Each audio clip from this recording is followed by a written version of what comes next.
Alors, bonjour à tout le monde. Nous avons le plaisir d'accueillir aujourd'hui Nikolaus Dietrich, qui est professeur en archéologie classique à l'Université de Heidelberg, ancien élève de François Lissarag et d'Alain Schnapp, à qui on doit deux ouvrages très novateurs. Le premier est Figur ohne Raum, pardon pour le...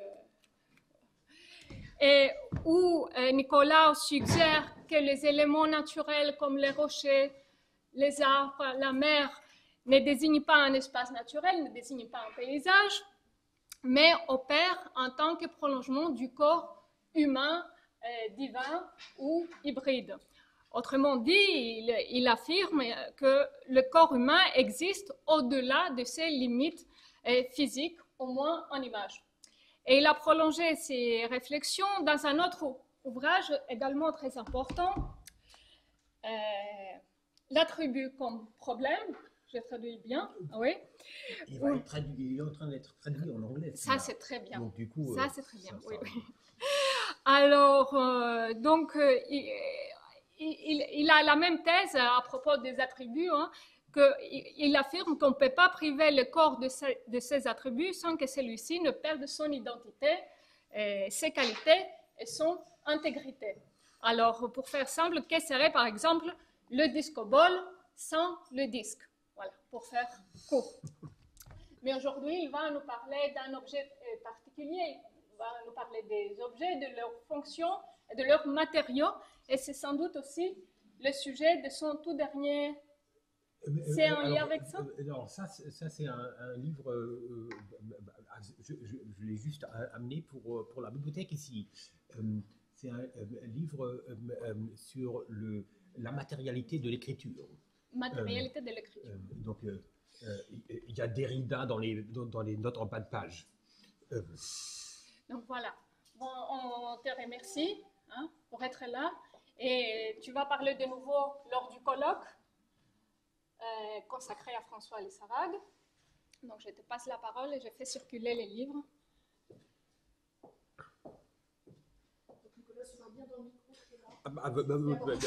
J'ai mis mon texte juste en bas, en dessous du micro, donc. C'est un grand plaisir d'être ici. J'ai plein de souvenirs de cette salle, de ce centre, de cette ville et de tous ces gens ici. Allons-y.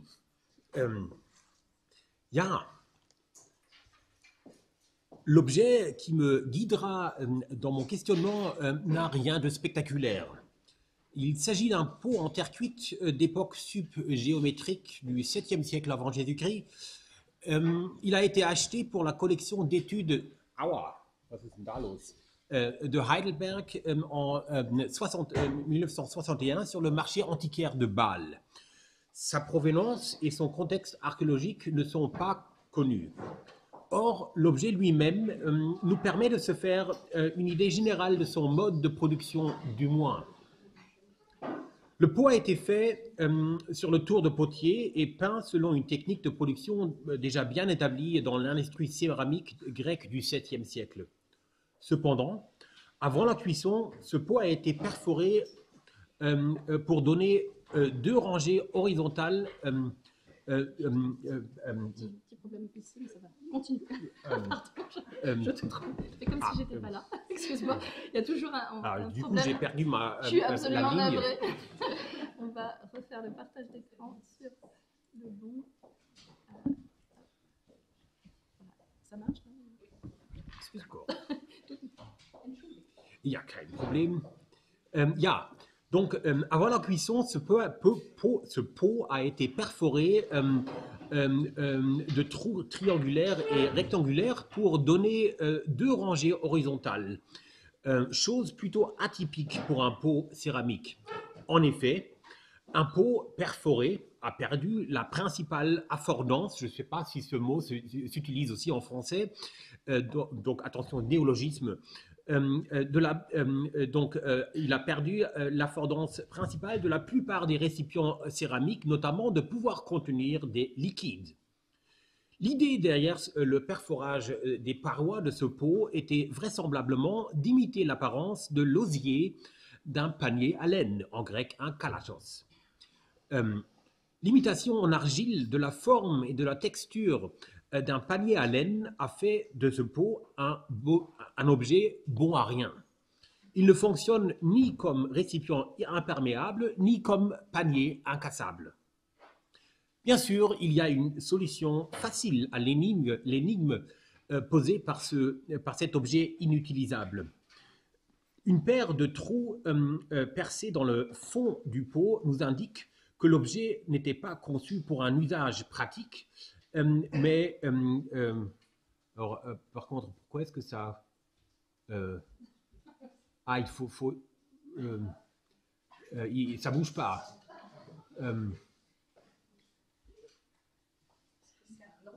En terre cuite.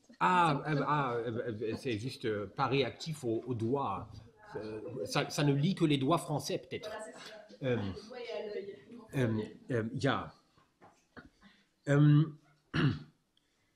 Donc, l'objet n'était pas conçu pour un usage pratique, mais pour être suspendu à l'envers à l'aide d'une ficelle.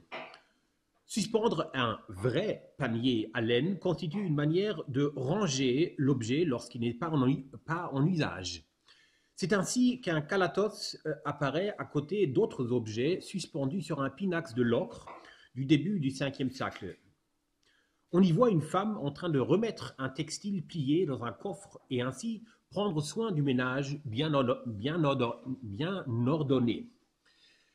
Où est-ce que notre kalatos en terre cuite avait pu être suspendu? Il y a deux options possibles. Soit dans un sanctuaire en tant qu'objet votif, soit dans une tombe pour y accompagner la défunte. Dans le présent contexte, nous ne sommes pas obligés de trancher, vu que les deux options ont en commun une caractéristique, je vais m'y mettre, une caractéristique fondamentale. Dans les deux cas, l'objet aurait été retiré de son usage quotidien ou même produit directement pour le sanctuaire ou la tombe.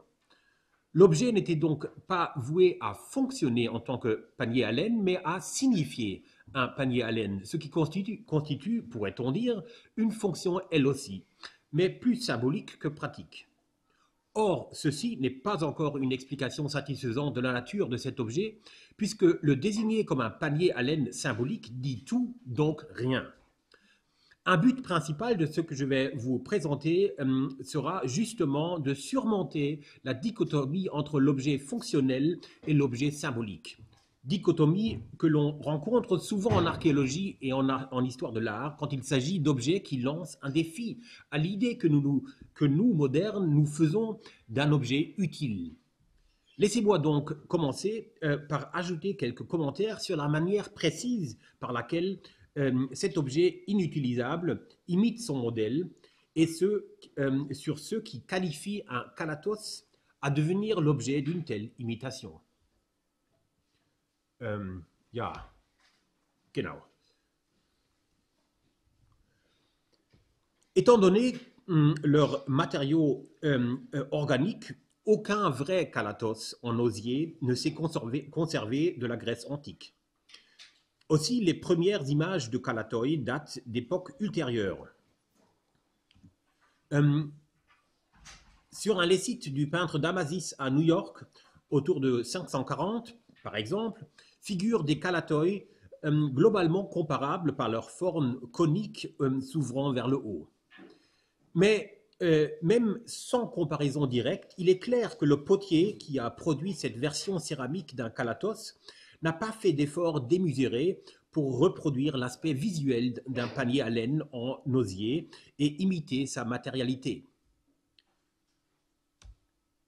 D'autres exemples d'imitation céramique de paniers en Grèce ancienne vont beaucoup plus loin dans leur effort d'imitation, soit par les moyens du décor peint, soit par le moulage direct d'une paroi de panier en osier dans l'argile encore fraîche, comme dans le cas d'un petit bol attique géométrique à Tübingen. En faisant usage de cette technique de moulage, le rapport entre l'imitation et son modèle n'est garanti non seulement par l'approximation visuelle, mais, pourrait-on dire, par le toucher. Cette procédure résulte dans un très bon rendu de la texture d'un panier en osier. Pour un tel récipient en céramique, évocateur de la matérialité et texture d'un panier, le concept du skeuomorphe est applicable. Ce concept est issu des discussions de la fin du 19e siècle sur l'ornement et les origines des arts. Mais dans le contexte des Materials Culture Studies, il connaît une remarquable renaissance en histoire de l'art et surtout en archéologie des dernières décennies. Un skeuomorphe désigne une imitation ou recréation d'un objet dans un matériau différent de celui dans lequel cet objet est typiquement fait, tout en reproduisant dans l'objet recréé les caractéristiques formelles qui allaient de pair avec le matériau et la technique de l'objet d'origine. Des exemples de skeuomorphes se trouvent dans beaucoup de matériaux et cultures visuelles du passé et du présent. Dans d'autres traditions céramiques, comme la céramique maya, la céramique chinoise de la dynastie Qing, ou ses contreparties européennes depuis le XVIIIe siècle, le skeuomorphisme peut atteindre des résultats d'une qualité encore bien plus trompeuse. Un panier de la fin du XIXe siècle de la manufacture de porcelaine de Meissen est un exemple qui montre bien qu'une telle imitation peut aller très loin. Ainsi, bien que notre calatos en terre cuite peut être rangé dans la catégorie générale d'un design d'objets skeuomorphiques, des exemples de skeuomorphisme bien plus persuasifs relèvent la question si, outre le skeuomorphisme, il n'y aurait pas aussi d'autres phénomènes de la culture grecque des objets qui puissent donner lieu à de tels étonnants designs de récipients céramiques qui en deviennent bons à rien. En effet, notre panier céramique imite un panier en osier seulement jusqu'au point à assurer la référence à un calatos, et pas plus. On ne voit pas non plus la moindre intention de cacher le statut de l'objet comme, comme produit céramique. Avec deux méandres, une bande à zigzag et des triangles répétés, le décor peint fait usage des motifs les plus typiques de la céramique géométrique grecque. Aucun effet de trompe-l'œil n'est recherché. Nous avons affaire à un panier ouvertement céramique, qui accentue, tout en créant la référence formelle à un calatos en osier, la différence de matériaux et de techniques de production. Deux conclusions peuvent être retirées de ce changement de matériaux ouvertement présenté sur notre calatos en argile. Premièrement, son design remarquable n'est pas simplement sorti du flux de conscience de l'artisan naïf, mais reflète une intention explicite d'introduire dans un pot céramique la référence à un calatos en osier. Ceci ferait un très mauvais exemple de ce que les premières théories du skeuomorphisme avaient en commun, notamment d'y voir à l'œuvre un processus inconscient dans l'évolution des technologies et des styles dans la longue durée. Deuxième conclusion. Concernant l'aspect de la fonctionnalité qui m'intéresse en particulier ici, nous pouvons retenir qu'avec ce design qui intègre une référence au panier à laine, on a accepté volontiers de finir avec un objet quasi inutilisable.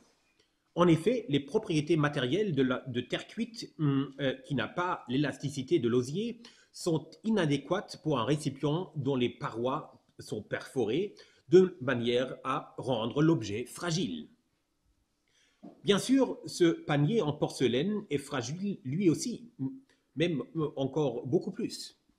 Cependant, alors qu'un objet conçu pour un usage quotidien comme le panier de laine demanderait en principe d'être plus ou moins robuste, la fragilité s'accorde très bien avec un objet de luxe comme le panier en porcelaine de Meissen.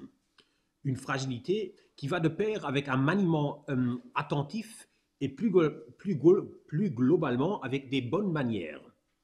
Finalement, on peut se poser la question si le matériau fragile de notre calatos en terre cuite est vraiment inadapté à sa fonction d'un panier de laine, étant donné que celle-ci consistait justement à signifier un kalatos et non pas à fonctionner comme tel.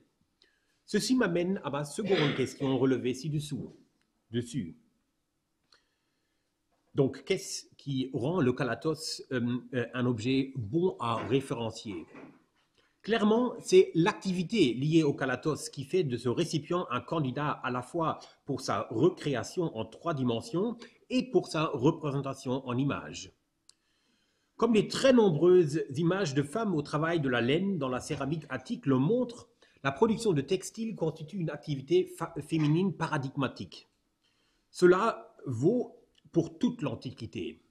Déjà, la Pénélope d'Homère avait passé des années à tisser en attendant le retour de son mari. Quelques 12 siècles plus tard, le travail de la laine est l'activité de la Vierge Marie qui interrompt l'ange dans une image de l'Annonciation sur un sarcophage de l'Antiquité tardive à Ravenne. Or, ce serait une erreur que d'induire de ces 2 femmes vertueuses que le travail de la laine serait le signe spécifique de la vertu féminine.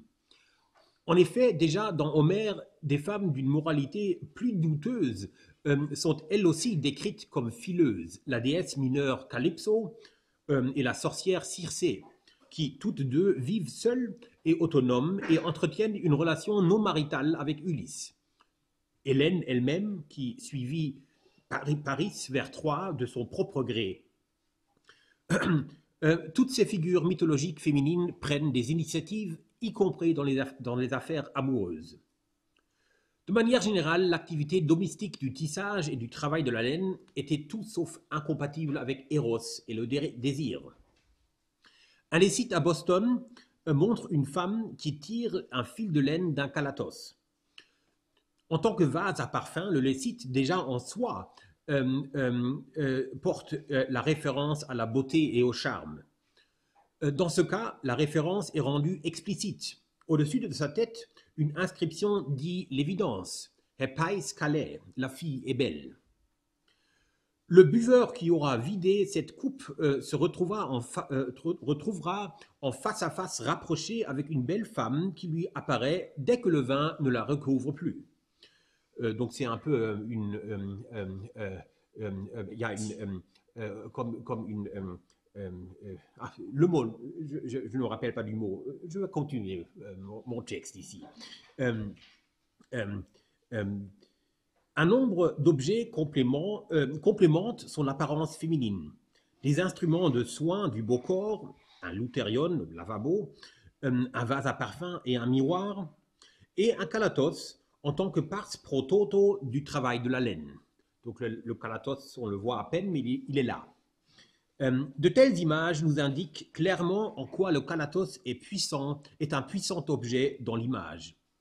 Par juste un seul motif, allusion est faite à une identité féminine à multiples faces. Mais ce n'est pas uniquement l'importance du travail de la laine dans le quotidien des femmes et dans le mythe qui fait du kalatos un marqueur idéal de la féminité dans l'image. C'est aussi son exclusivité féminine. L'intérieur d'une autre coupe du même peintre montre un homme et une femme qui se font face dans une rencontre que l'on ne peut qualifier que d'érotique. Ces deux individus ont de leur côté des objets qui marquent leur identité de genre. Du côté de l'homme, nous voyons un paquetage d'athlètes renvoyant à la palestre, l'espace exclusivement masculin de la culture gymnastique d'entraînement et de soins du corps. Du côté de la femme, un kalatos est placé sur une chaise, faisant référence à l'activité exclusivement féminine du travail de la laine et du tissage. Le bon sens devrait nous mettre en garde de ne pas non plus surestimer l'importance réelle du tissage chez les femmes et de l'entraînement gymnastique chez les hommes. Les deux activités sont certes très significatives, mais ni l'une ni l'autre ne pourra prétendre à couvrir tous les aspects de la vie féminine et masculine. Quand il est question d'objets de ce type en image, qui semblent dépasser leur utilité pratique, on est tenté de leur attribuer une fonction métaphorique. Cependant, dans le cas du paquetage d'athlètes et du calatos dans cette image, de désigner ces objets de métaphores visuelles serait un usage imprécis du langage. En effet, pour les raisons mentionnées ci-dessous, la capacité de ces objets de faire allusion à l'identité masculine et féminine dans leur intégralité correspond plutôt à une stratégie métonymique de signification. Pour revenir à notre calatos en terre cuite, nous pourrions dire que là aussi, ce qui qualifie cet objet pour être déposé en tombe féminine ou dédié dans un sanctuaire d'une divinité féminine, c'est son potentiel métonymique. Nous verrons plus tard en quoi mon insistance sur le caractère métonymique plutôt que métaphorique de la stratégie de signification inhérente à notre calatos céramique est plus qu'un simple dogmatisme.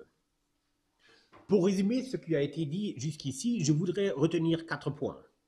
Premièrement, dû aux propriétés matérielles très différentes de l'osier et de la terre cuite, ce pot céramique auquel a été rajoutée une référence à un calatos résulte en un objet quasi inutilisable.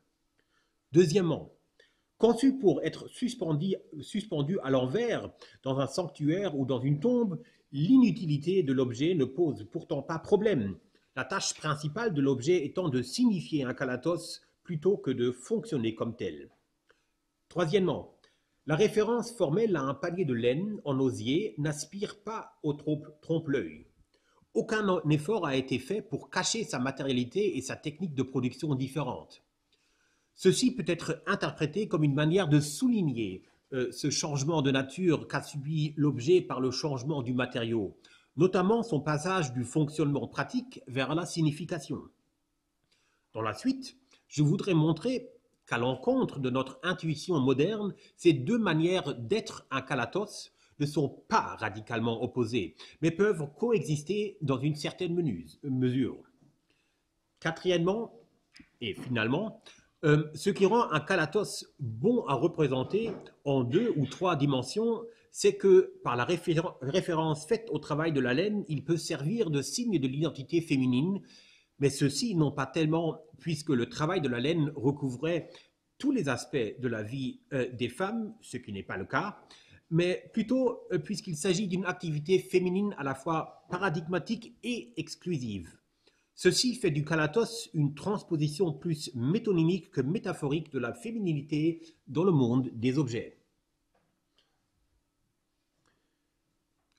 Chapitre 2. L'objet inutilisable à l'époque de la fonctionnalité.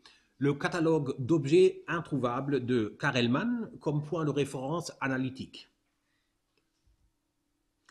De mettre un objet antique aux qualités étonnantes comme ce calatos en terre cuite dans la catégorie large de l'objet symbolique revient à le désarmer en tant qu'incitation potentielle à la réflexion sur les cultures anciennes et modernes des objets. Pour entrer en dialogue avec cet objet du passé et la culture des objets dont il est issu, je voudrais introduire un équivalent moderne de l'objet inutilisable comme point de référence analytique, notamment le catalogue d'objets introuvables de l'illustrateur et artiste Jacques Karelman, un classique que vous connaissez probablement tous du dadaïsme qui a connu maintes rééditions et traductions depuis 1969. Le livre se présente comme un catalogue de vente présentant des objets de tout type dans des dessins sobres et clairs, accompagnés de courts textes de publicité très sophistiqués. Le livre nous propose un commentaire ironique sur la culture moderne post-industrielle des objets, une culture qui ne cesse de produire une pléthore d'objets inutiles, en effet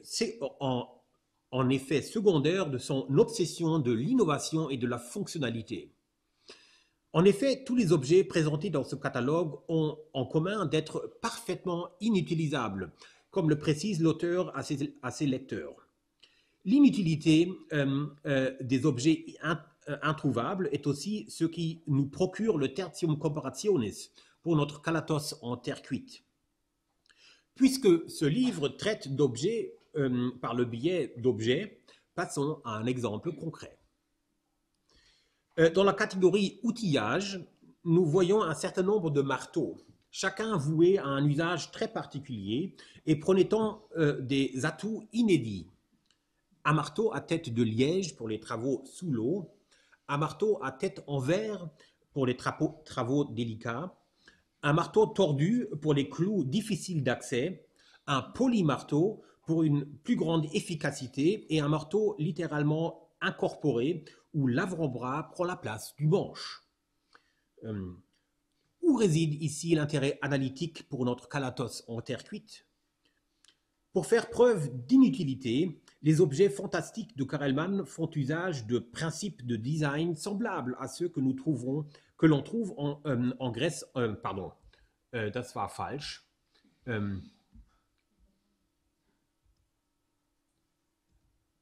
me suis trompé d'ordinateur.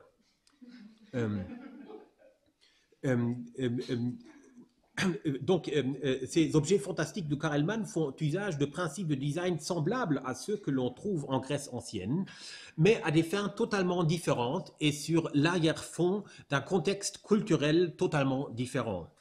Ce sont ces différences que cette comparaison anachronique sont censées mettre en relief dans la suite.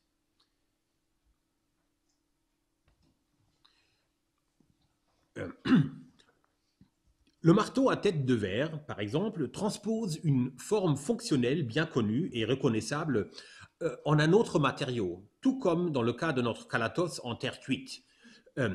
Mais ce changement de matériau est placé dans un cadre totalement différent. Non sans rappeler le marteau dont la tête est visiblement faite de verre, le calatos présente lui aussi ouvertement sa matérialité céramique qui le rend inutilisable. Or, étant voué à être suspendu à l'envers, le point de référence que vise cet objet transmatériel n'est pas le panier à laine. Le point de référence que vise cet objet transmatériel est le panier à laine en dehors de son usage actuel. L'inutilité engendrée par le changement de matériaux y est donc inhérente à sa rhétorique de design, pourrait-on dire. La rhétorique qui entoure le marteau à tête de verre choisit un biais tout différent.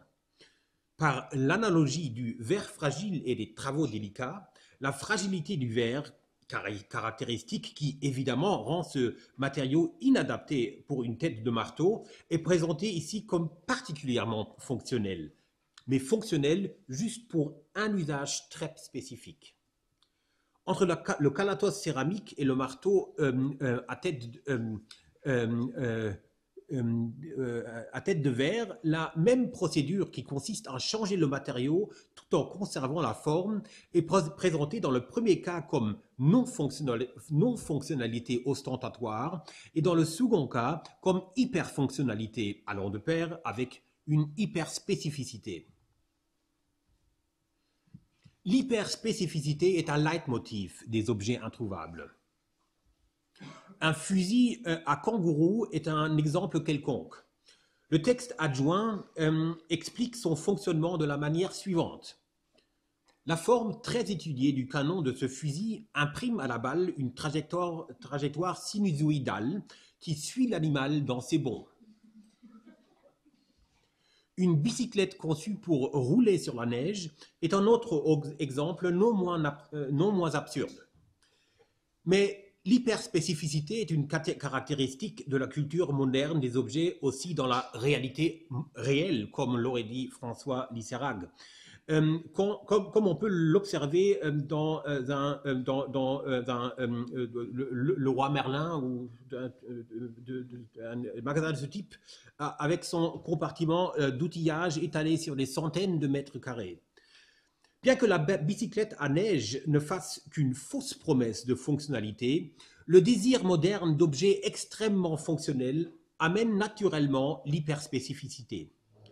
Alors qu'il est en principe tout à fait possible de faire une randonnée en campagne avec une bicyclette de ville, l'envie d'une parfaite adaptation de la propre bicyclette à toutes conditions de route imaginables a engendré le développement d'équipements cyclistes hyper adaptés qui parfois fait concurrence sérieuse aux objets introuvables en matière d'absurdité. Le désir de fonctionnalité et le désir de spécificité sont intimement liés dans la culture moderne des objets et multiplient ensemble le nombre d'objets qui nous entourent. Ceci ne vaut pas pour la Grèce ancienne, et l'exemple du kalatos peut en faire la démonstration. Depuis le début du 5e siècle, quand les femmes au travail de la laine commencent à être représentées de manière récurrente dans la peinture sur vase attique, les kalatoi apparaissent sous une forme plus spécifique, qui deviendra standardisée avec une consistance remarquable. Ils ont tous une silhouette caractéristique avec une base cylindrique qui s'élargit considérablement vers le haut. Cette forme spécifique se laisse bien expliquer en correspondance avec l'usage de tels paniers pour le premier stade de la production de textiles tissés à partir de textiles tissés à partir de la laine brute. L'élargissement du panier vers son ouverture facilite l'action de tirer les fils de la masse de laine étoffée qui se desserrera progressivement avec l'élargissement du panier. Ce premier stade de cette première phase du filage est ce que l'on voit sur ce site à Boston. Depuis que cette morphologie optimisée du kalatos a été développée, elle restera remarquablement constante toute l'Antiquité. Ceci n'est pas trop surprenant, pourrait-on dire, puisque les propriétés physiques de la laine et les besoins du filage restent inchangés au cours des siècles et ne sont pas sujets à la Geistesgeschichte. Form follows function, compris comme principe de design universel et transhistorique, semble responsable pour cette constance morphologique. Or, l'affaire est plus complexe. En effet, des objets qui répliquent pour des siècles cette forme optimisée pour le travail de la laine remplissent parfois des fonctions totalement différentes. Entre les objets qui peuplent les illusions d'architecture peintes sur les murs de la pièce numéro 23 de la Villa d'Oplantis, entre ces objets, on trouve un kalatos rempli de fruits mûrs. On est tout de suite tenté de voir quelques symbolismes dans ce choix d'objets, surtout en France, je me permets d'ajouter, et je ne vais pas nier qu'il y ait des niveaux de lecture supplémentaires pour cet étrange assemblage d'objets. Mais ce serait une faute de ne pas aussi prendre en compte, dans une peur panique de tomber dans un positivisme brut, de prendre en compte le niveau de lecture concret que cette image nous propose. En effet, de faire usage d'un kalatos pour la cueillette de fruits semble avoir été une chose assez commune. Plusieurs types de pinakès de l'ocre montrent des femmes qui cueillent des fruits avec des kalatoi comme leur panier. Aussi, dans l'iconographie des personnifications des saisons, les figures allégoriques portent des produits typiques de la saison respective, souvent dans un kalatos. Quels que soient les niveaux de signification supplémentaires de telles représentations de kalatoi, nous pouvons observer le fait basique que ces paniers étaient utilisés, entre autres, pour la cueillette de fruits. Alors que la morphologie spécifique du kalatos est optimisée pour le travail de la laine, ce haut panier cylindrique n'est pas particulièrement adapté pour être rempli à rebord de fruits mûrs, surtout si l'on ne veut pas transformer les fruits d'en bas en compote. Bien que le kalatos ne soit pas le panier optimal pour la cueillette de fruits, d'en faire un tel usage reste possible, comme tout autre panier ferait l'affaire. Trop de scepticisme de la part de l'historien par rapport à un tel usage secondaire d'objets serait plus révélateur de la culture des objets de notre présent que de celle de l'Antiquité gréco-romaine, me semble-t-il. Ainsi, au lieu de faire... Moment mal, wo bin ich jetzt hier? Voilà, maintenant je passe à l'anglais, puisque le TGV il était très rapide, donc j'avais pas le temps de finir ma traduction, donc j'ai un texte anglais récent. C'est pas du recyclage d'il y a quelques années, c'est tout frais, mais juste en anglais. Donc progressivement, on va passer à l'anglais. J'espère que c'est pas trop grave. Ja, jetzt Jetzt habe ich hier irgendwie ein kleines Problem. Attendez, il faut que je me retrouve dans ma présentation. Je vais juste voir un peu ce qui se passe là. Aïe, aïe, aïe, aïe, aïe. Bon, on va rester sur cette image pour le moment. Ja. Donc, ainsi, au lieu de faire usage de deux paniers différents pour le travail de la laine et la cueillette de fruits, les Grecs n'utilisaient qu'un seul objet pour les deux activités, ce qui aboutit à moins d'objets pour accomplir les tâches du quotidien. Bien sûr, il faut faire attention de ne pas glisser dans le rêve primitiviste de sociétés prémodernes qui feraient face à toutes les tâches et épreuves de la vie avec juste une poignée d'objets, sans produire des tonnes de déchets chaque année et dans un mode de vie frugal et heureux. Même si ce préjugé primitiviste n'est peut-être pas totalement faux non plus, il y a des choses plus intéressantes et plus spécifiques à tirer de l'exemple de ce double usage de kalatoi. Faire usage d'un panier de laine pour la cueillette de fruits a bien l'effet de n'avoir besoin que d'un objet pour deux activités. Mais ce n'est pas pour autant une assertion prémoderne forte contre l'hyperspécificité d'outils du monde contemporain, dans la mesure où le kalatos est lui-même un objet assez spécifique. La solution moderne pour l'inflation insoutenable du nombre d'objets serait l'outil universel aux capacités larges et aux fonctionnalités non spécifiques, qui nous permet à faire plus de choses avec moins d'outils, mais sans perte d'efficacité. Le meilleur exemple en est le smartphone. Mais ce n'est pas ce que les Grecs faisaient. Même si dans beaucoup de ménages, le panier à laine eut de fait fonctionné comme panier universel, faute d'alternative, du point de vue morphologique, le kalatos grec n'est pas un outil universel. Et c'est maintenant que je vais passer à ma prochaine diapo. Donc voilà, sous-chapitre. Et je passe à l'anglais. More generally, the hyperspecialization of objects is by no means alien to ancient Greece. But there is a particular shape of vases used for cooling wine, the psyktea, counts as a good example of such hyper-specialized vessels. And it is no wonder that this object's usefulness for just one thing has much to do with luxury culture. But the Greeks did not end up with the same plethora of things that we do, has less to do with their lack of culture, of a culture which worshipped highly specific objects serving very specific activities, but rather that this culture did not spread to all sectors of life. If one considers a standard account of Greek vessel typology, it is striking that these refined forms are linked in the overwhelming majority of cases to the culture of communal drinking, the symposion, and to a lesser extent, the culture of bodily cosmetics. The prominence of the symposion and of bodily cosmetics in the typology of vessels is consistent with the generally high cultural importance assigned to these two aspects of life in ancient Greek culture. Yet this represented only a tiny fraction of real everyday life. The taxonomy of the world of things in Karelmann's Objets Introuvables is, by contrast, much more all-encompassing and non-discriminating.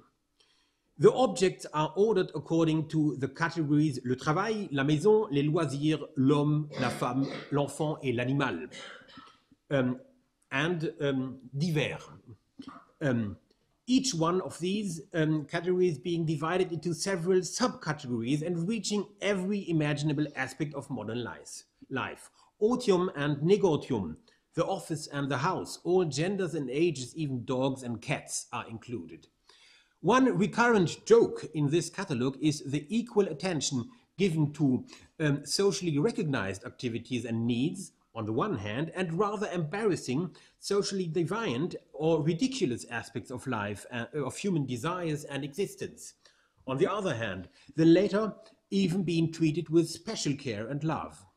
We find in this catalogue designs such as an armchair for people sensitive to cold, a coffee pot for masochists, and a hot water bottles for singletons. While in the modern culture of things, commodities are proposed for every imaginable activity, no external restraints are put on the individual's choice on what to do and what not to do, thereby making the task of choosing one's lifestyle a solely internal issue. One may also say that the virtually unlimited affordances of the modern world of things maximizes for the individual the moral burden of taking everyday decisions that are generally thought to be good. In contrast, the highly selective typology of Greek fine ceramics belongs to a world of things that already includes cultural values. This selection of refined objects not only passively reflects cultural values, which marks the very plausible assumption inherent to any attempt to study Histoire des Mentalités on the basis of material culture, but also actively shapes human behavior alongside these cultural values. We may refer here to the fact that the ancient authors complaining about the moral corruption entering Rome through its contact with Greek culture put the blame not to the least part on luxurious things, brought home as booty by the victorious generals, not only by bad manners, thereby taking for granted this active role of things in shaping human behavior. The ways in which these objects shape human behavior in the context of the selective Greek specificity of things is especially by being unpractical, and this in two regards. On the one hand, objects orient human behavior simply by being unpractical for all uses that do not correspond to the object's inherent purpose, thereby serving some activity less than others. Yet this orienting effect might have been quite limited. Indeed, the affordances of an object are usually much larger than the functions which they were meant to being used for, and the readiness of people to cope with non-optimized, unpractical tools to achieve the tasks of everyday life was certainly much higher than our obsession with functionality today makes us think. However, Greek refined objects are often unpractical even for achieving the task that they were made for. This is particularly obvious with refined Greek drinking vessels. The typically wide and flat Attic cups pose a real challenge to the drinker not to spill the red wine over their clothes, and require refined manners and a certain level of control of one's own drunkenness. The morphology of a Greek drinking cup therefore both invites drinking from it and demands from the drinker a certain culturally sanctioned habitus. Next subsection, formal reiteration and the cohesion of practical and symbolic functions. Je demande pardon pour mes titres un peu surchargés. If wool baskets are genuine clay objects, they would, without doubt, be part of this selective universe of Greek ceramic vessel types, concentrated on a handful of socially and culturally particularly valued areas. Not only because kalatoi encapsulate the culturally loaded paradigmatic feminine world of woolwork as shown above, but also in the case of kalatoi, we find the same phenomenon of astonishingly stable typology both across time and in terms of their material transpositions. A splendid silver cup from the Augustan period is a fine example. It reiterates an age-old form and transposes it into another material. While translating a wickerwork basket into clay ensures the use of low-cost materials, translating it into silver is a phenomenal material upgrade. As this is a drinking cup and not a wool basket, there is also a change of scale involved, a miniaturization. And of course, the practical purpose of the object has changed from wool work to drinking, from everyday work to feasting, and from the female realm to the gender-inclusive world of the Roman banquet. Similar kinds of formal reiterations across epochs, materials, scales, and cultural contexts are found across all kinds of vessel types. The crater provides a particularly rich array of examples of such formal reiterations. The monumentally oversized geometric craters used as grave markers are an early example of this, which also have their fair share of unusability. Indeed, this crater cannot be used for mixing and serving wine and water, but takes on a completely different funerary function. Pre-firing holes on the bottom of the vessel allow the crater to become the leaky receptacle for libations to the dead buried beneath the grave marker. Much greater typological consistency in fine pottery is achieved in the course of the 6th century BC, leading to those classical vessel types, both in terms of chronology and in terms of the exemplary statues for later Greco-Roman epochs, that we find that are found with an astonishingly similar form for many centuries.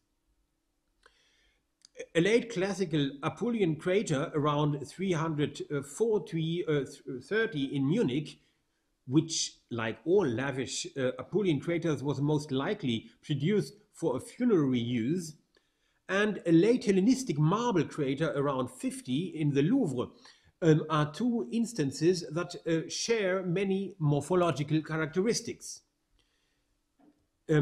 They are both readily recognizable as craters of the subcategory volute craters, which directly harkens back to a morphological differentiation between types of wine mixing vessels that emerged in the 6th century BC.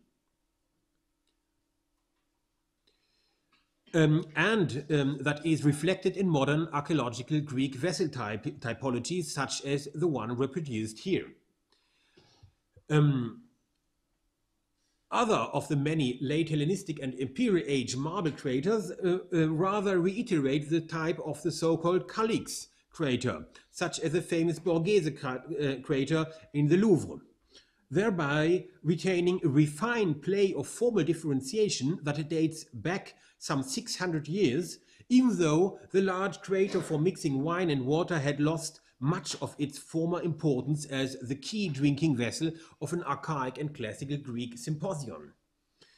The reference to the culture of communal drinking and the world of Dionysus, inherent to the closely reiterated form of a crater, has thus emancipated itself from the concrete function of this particular vessel type. Most clearly, the marble replica of a crater no longer fulfills the original function of a crater. No wine has ever been served from any of the many marble craters which survive from Greco-Roman antiquity. But it would be absurd to deny them the status of being a vessel and being a crater. The reiteration of the shape of a real crater without functioning as such invites the analogy with Greek mimetic imagery and sculpture in particular. Just as the statue of a woman or a goddess or man or god, according to the rules of Greek language, is the woman, man or goddess god, despite being only lifelike and not really alive, the close replication of a crater in marble is a crater, although it does not function as such. We might say that between a non-functional marble crater and a potentially functional ceramic crater, there is the same image relation as that between the representation and the represented. In other words, the ceramic crater is a crater, while a marble crater is about being a crater. Or, to use another formulation, a ceramic crater is a vessel, while a marble crater is some kind of a meta-vessel. Within a culture of close formal reiteration of types, which applied to at least a selection of culturally particularly loaded things, being a vessel and being a meta-vessel are not mutually exclusive. Indeed, a perfectly functional ceramic crater, as long as it closely reiterates a well-established morphology, is both a crater and the image of a crater, both a crater and about being a crater, function as a crater and signifies a crater, is a vessel and a meta-vessel, punct. This draws a clear line of demarcation with modern principles of object design. According to the seemingly universal but actually very modern design paradigm of form follows function, an object should not signify what it is but function as what it is. Karel Mann's hammer for delicate works, whose glass head signifies the work's delicacy but would obviously not function as a hammer for the very same reason, makes fun of a notion of object design in which signifying and functioning are thought to be one and the same. Ancient Greek thing culture, however, takes seriously the idea which modern thing culture posits as absurd. Typologically reiterative vessels such as ceramic volute craters that are both an image or a signifier of what they are and function as what they are a set of examples we just discussed. Another less practical aspect of Greek culture of things reveals the same conviction in the fundamental cohesion of the symbolic and the practical function of things, namely divine and heroic attributes. Zeus' thunderbolt, Heracles' club, Athena's aegis, Apollo's bow, and so on. They are all both the signifier and the instrument of their respective power.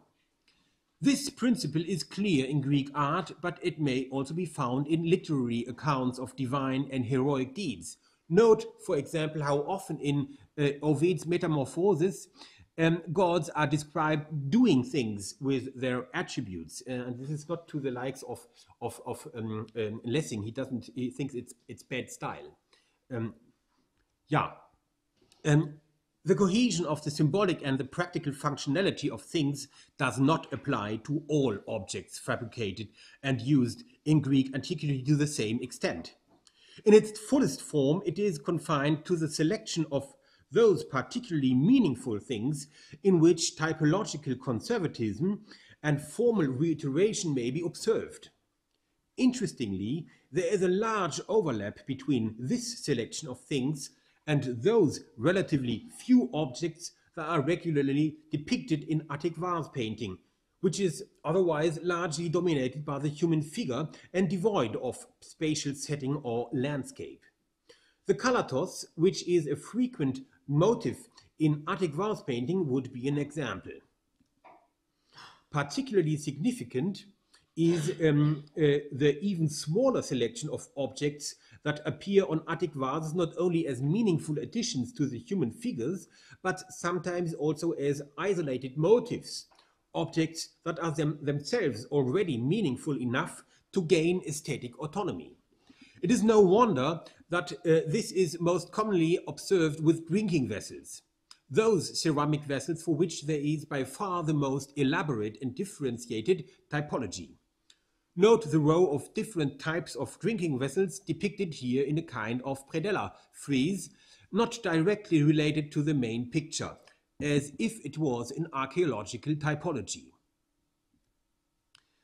In the early phases of Greek ceramics, to which our wool basket in clay belongs, the kalatos is also found in isolated representation on other ceramic vessels, in the miniaturized and three-dimensional form of kalatos-shaped lid knobs.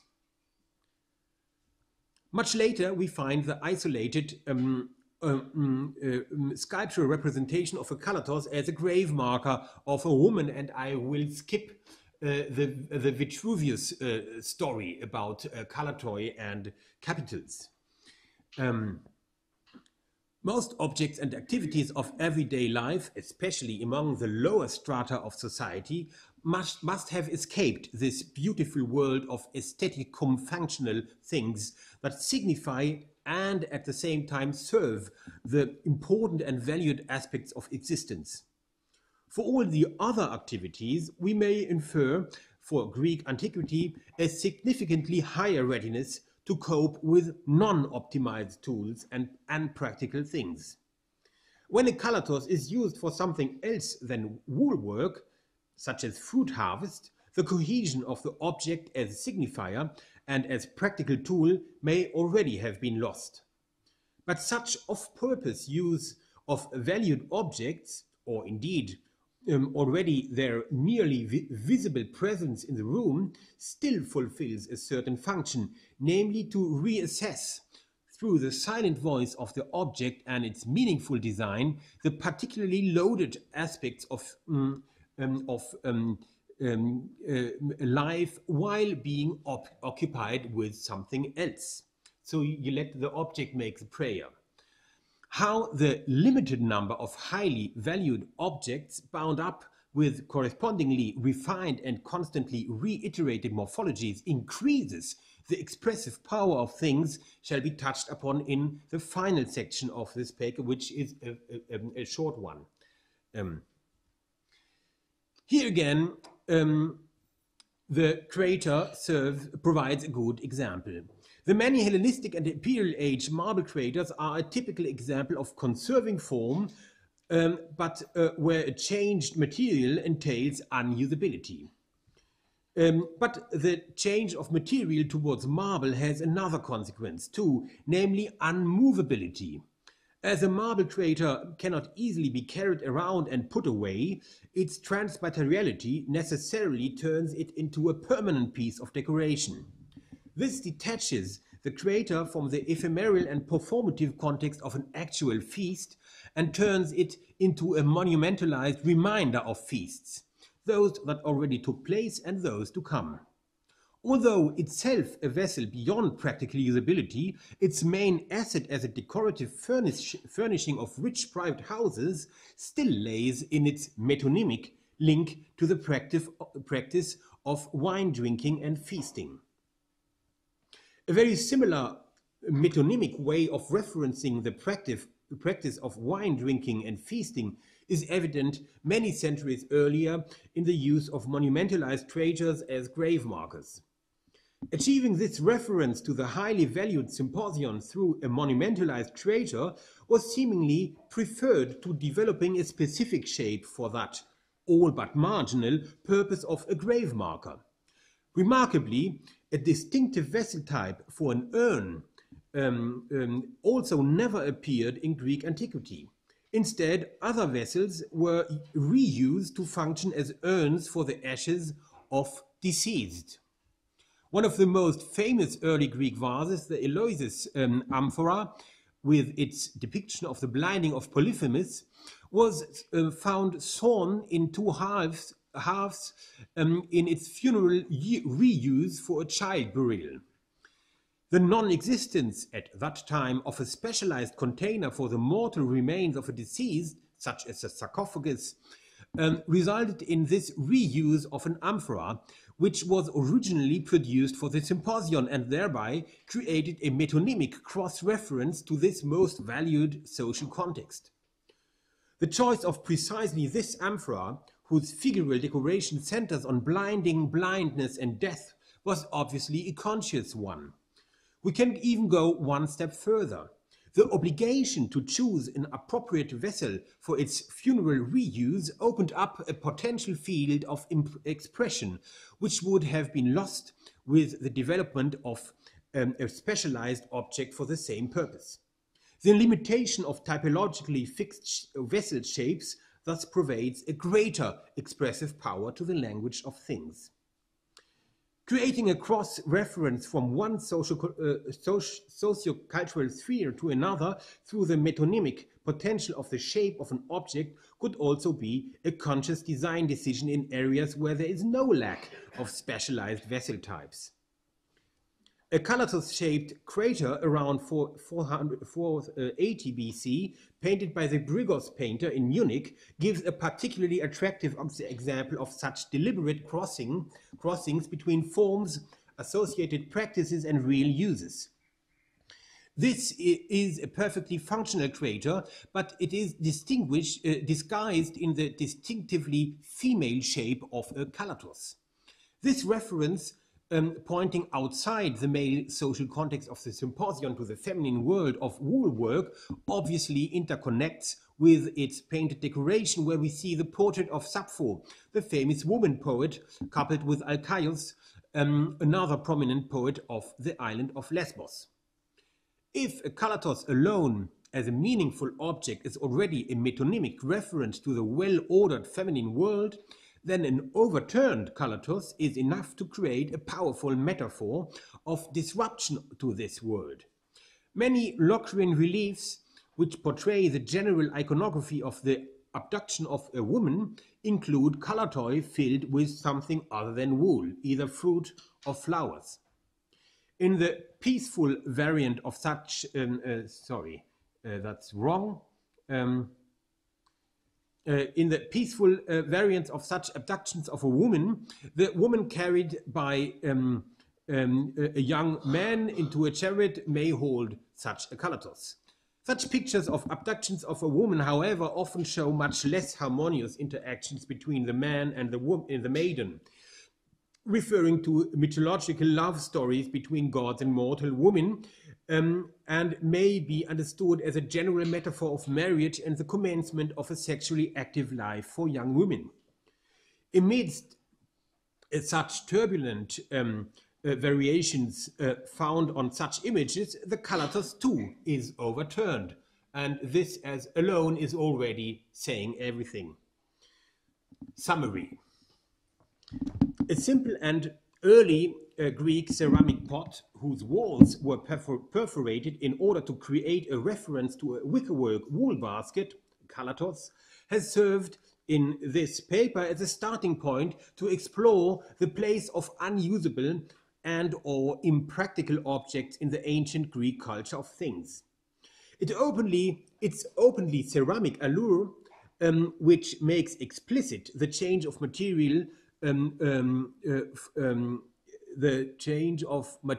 from wickwork to clay, differentiates this calathos from skeuomorphs with greater trompe-l'oeil qualities from ancient Greece, or indeed from other cultural realms. What made a calathos worth referencing through the design of another object was its link to both the paradigmatic and exclusively female activity of woolwork, to which a calathos points, making this object a metonymic signifier of being a woman in the world of things. In a second step of the argument, the Catalogue d'objets introuvables by Karel Mann was introduced as an analytical point of reference, presenting us with an ironic commentary on the unusable object in post-industrial thing culture. As a side effect of its obsession with functionality and innovation, this culture creates hyper-specific tools and ultimately gives rise to more and more things and litter for coping with the tasks of everyday life, while positing an unusable object as an absurdity. Although a culture of things with highly specific functions also existed in ancient Greece, it did not extend to all sectors of life, but was restricted to a small number of highly esteemed activities and cultural realms. This is reflected by the typology of Greek fine pottery, the vast majority of which relate in terms of their shape to only two activities: the culture of communal drinking, the symposion, and bodily cosmetics. A refined typology of drinking vessels emerged in the course of the 6th century BC and remained remarkably stable well into the imperial age. This created a beautiful world of aesthetic cum functional things in which an object may simultaneously signify what it is and function as what it is, in contrast to the dichotomy between the functional and the symbolic object observable in modern archaeological methodologies. a typologically fixed shape also existed for the kalatos, specifically serving the needs of spinning. However, this shape, although adapted to woolwork, seems to have been used for other activities too, such as fruit harvesting, for which a high cylindrical basket is rather ill-suited. This invited us to consider more broadly the use of non-optimal tools and impractical things in ancient Greece, where form did not always follow function.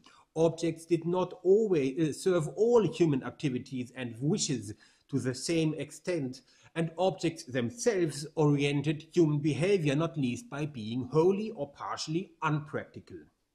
Finally, it was argued that the limited number of highly refined and typologically defined objects with important cultural functions not served by specific with other important cultural functions not served by specific objects, such as the grave marker or the urn in early Greek cemeteries, may endow the language of things through formal cross-references with a particularly expressive power. Et ça y est.